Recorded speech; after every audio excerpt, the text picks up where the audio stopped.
Syndic de copropriété. Les fonctions du syndic de copropriété. Commençons par aborder les missions de l'article 18.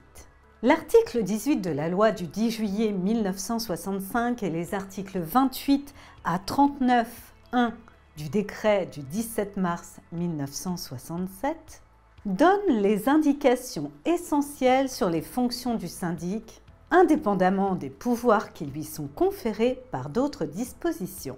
Les actes accomplis par le syndic au-delà des pouvoirs qui lui sont conférés sont sans valeur et il engage sa responsabilité envers le syndicat.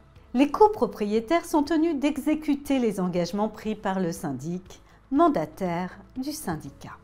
L'exécution du règlement de copropriété et des décisions collectives. Le syndic exécute et fait respecter le règlement de copropriété ainsi que les décisions de l'Assemblée. Il passe notamment les marchés pour les travaux votés.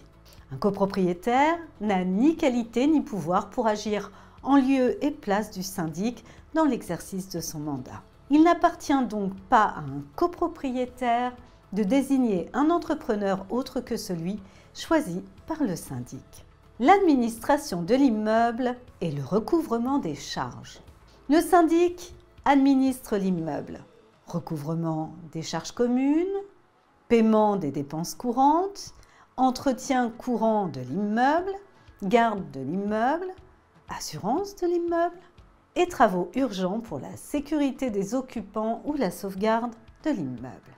En dehors des cas d'urgence, le syndic n'a qu'un pouvoir d'administration et de gestion courante.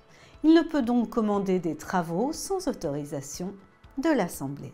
En revanche, le syndic, informé par un rapport d'expertise de la nécessité de procéder à des travaux d'ampleur, par exemple pour remédier à un défaut d'étanchéité, est tenu d'une obligation d'information et doit mettre cette question à l'ordre du jour de l'Assemblée générale, faute de quoi il engage sa responsabilité qui peut être partagée avec celle du syndicat.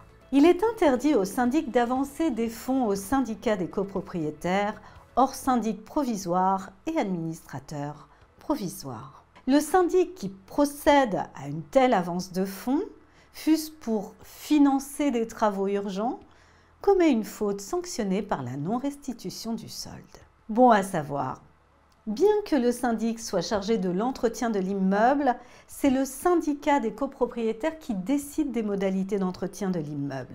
Rien ne lui interdit de confier au conseil syndical l'exécution de certaines tâches d'entretien courant dans les limites qu'il lui impartit. La sauvegarde de l'immeuble. En cas d'urgence, il appartient au syndic de faire procéder de sa propre initiative à l'exécution de travaux nécessaires à la sauvegarde de l'immeuble. À défaut, et s'il y a préjudice pour le syndicat, sa responsabilité peut être engagée. Il doit en informer les copropriétaires et convoquer immédiatement une assemblée générale. La convocation immédiate de l'assemblée est impérative.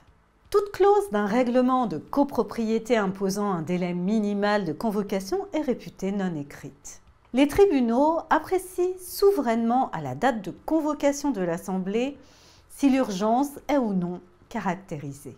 À défaut de convoquer immédiatement l'Assemblée, le syndic engage sa responsabilité à l'égard des copropriétaires et ne peut exiger de ces derniers le paiement des travaux considérés, même si les copropriétaires ont été informés des travaux urgents à exécuter.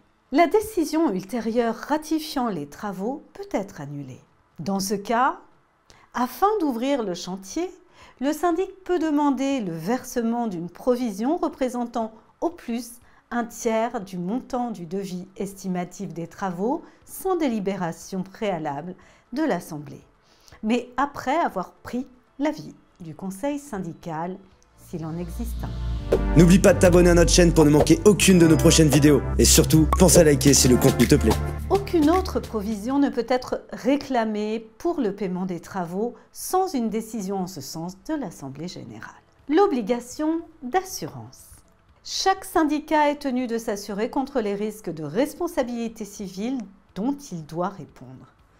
L'article 18 de la loi du 10 juillet 1965 fait donc logiquement Obligation au syndic de soumettre au vote de l'Assemblée générale à la majorité de l'article 24 la décision de souscrire une telle assurance. À défaut, il engage sa responsabilité.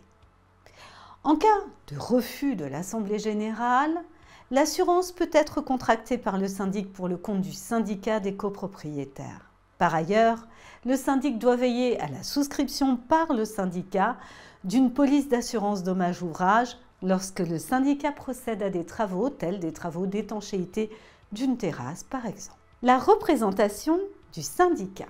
Le syndic représente le syndicat dans la vie civile et en justice à l'exclusion de tout autre organe et notamment du conseil syndical et de son président sous réserve de l'exception prévue par le dernier alinéa de l'article 15 qui autorise le président du conseil syndical à agir en responsabilité contre le syndic en cas de carence ou d'inaction de celui-ci sur délégation de l'Assemblée générale.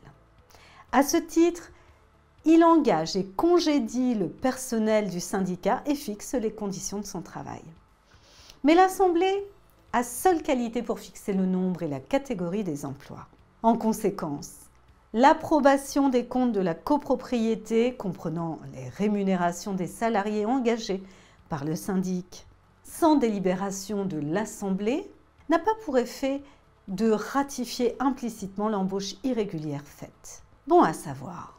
La théorie du mandat apparent peut être appliquée aux actes de disposition accomplis par le syndic avec des tiers. Par ailleurs, l'Assemblée des copropriétaires peut créer un poste ne correspondant pas à la classification résultant de la convention collective des gardiens, concierges et employés d'immeubles. La liste des copropriétaires. Le syndic tient à jour la liste de tous les copropriétaires avec indication de leur lot.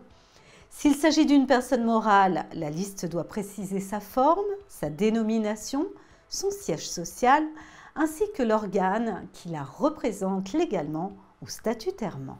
Bon à savoir, le représentant d'un copropriétaire mineur, faisant l'objet d'une mesure de protection, tutelle, curatelle, sauvegarde de justice, ou ayant conclu un mandat de protection future ou à effet posthume mis en exécution, doit notifier son mandat au syndic, lequel doit en faire mention sur la liste des copropriétaires. Il en va de même du mandataire commun désigné en cas d'indivision ou d'usufruit d'un lot. Par ailleurs, le syndic n'est tenu de communiquer la liste des copropriétaires à un copropriétaire que lorsque sa divulgation est nécessaire à la protection des droits du demandeur.